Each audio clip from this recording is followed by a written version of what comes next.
इकडं आता परिस्थिती फार बिकट झालेली आहे। मोदी सरकार केंद्रात आहे, फडणवीस सरकार राज्यात आहे। तर या लोकांचं धोरणच काय समजून येत नाही। बाकीचे सगळे हे विषय घेत आहेत, गुजराती घेत आहेत, मारवाडी घेत आहेत, ख्रिश्चन घेत आहेत, बाकीचे घेत आहेत। पण जे भूमिपुत्र आहेत, इथले आगरी आणि कोळी बंधू आहेत, आज त्यांचं एवढं मोठं इथं भूमिपुत्रांचं योगदान आहे। या ठाणे जिल्ह्यामध्ये म्हणा, महाराष्ट्रात म्हणा, मुंबईत म्हणा, कल्याणमध्ये म्हणा, आज त्यांना डाळून जर हे एखादं पुस्तक जर कोणी हे सरकार काढत असेल तर याचा तर आम्ही काँग्रेस पक्षातर्फे तीव्र निषेध करीत आहे। सगळ्यात मोठा प्रश्न हा पडलेला आहे की भाजप सरकारमधील नगरसेवक जे मंदा टावरे आहेत, आज त्यांनाच आपल्या सरकारच्या विरुद्ध म्हणजे या पुस्तकाबद्दल आवाज उठवायला लागतं। ही फार मोठी शोकांतिका आहे। केडीएमसीच्या आयुक्तांना माझी विनंती आहे की हा पुस्तक ज्यांनी काढलेलं आहे, ज्यांनी या पुस्तकाची देखरेख त्याच्या अखत्यारीमध्ये झालेली आणि पुस्तक छापलं गेलेलं आहे, त्या अधिकाऱ्यावर तात्काळ कारवाई करून त्याला निलंबित करण्यात यावं।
महापालिकेने एक पुस्तक प्रकाशित केलंय, ओळख जुनी ध्यास नवा। यामधून आगरी कोळी इथला जो स्थानिक भूमिपुत्र समाज आहे, या समाजाचे इतिहास आणि ओळख या पुस्तकातनं वगळण्यात आलंय। आणि हे जे अधिकारी या समितीमध्ये पुस्तक समितीमध्ये होते, त्याच्यामध्ये चितळे आहेत, वंदना गुळवे जाधव आहेत, भोपळे आहेत, त्या तत्कालीन आहिरे म्हणून आहेत, अर्चना दिवे आहेत। यांनी जाणीवपूर्वक हा इतिहास वगळलाय।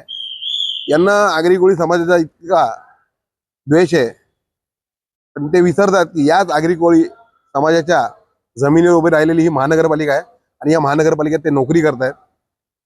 या समाजाने सर्व समाजांना सामावून घेतलं, आपलंसं केलं आणि त्या समाजाचा इतिहास पुसण्याचं काम हे जाणीवपूर्वक करतायत। आणि याच्यामध्ये आम्हाला कोणीतरी षडयंत्र केल्याचा आमचा दाट संशय आहे।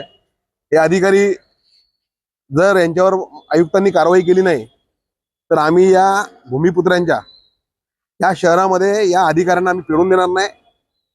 आणि यांची कारवाई ही येत्या 7 दिवसात झाली पाहिजे, कारण वेळ काढूपणा केला आणि यांना पाठीशी घालण्याचं काम जर आयुक्तांनी केलं, महापालिकेच्या खुर्चीवर तो अधिकारी बसणार नाही। मग वेळ पडली तर गुन्हे दाखल झाले तरी चालतील। हा प्रश्न आमच्या अस्तित्वाचा आहे, आमच्या इतिहासाचा आहे, आमच्या ओळखीचा आहे। याच्याशी कुठलीही तडजोड केली जाणार नाही। त्याच्या पाठीशी किती मोठा नेता असला तरी आम्ही यांना सोडणार नाही।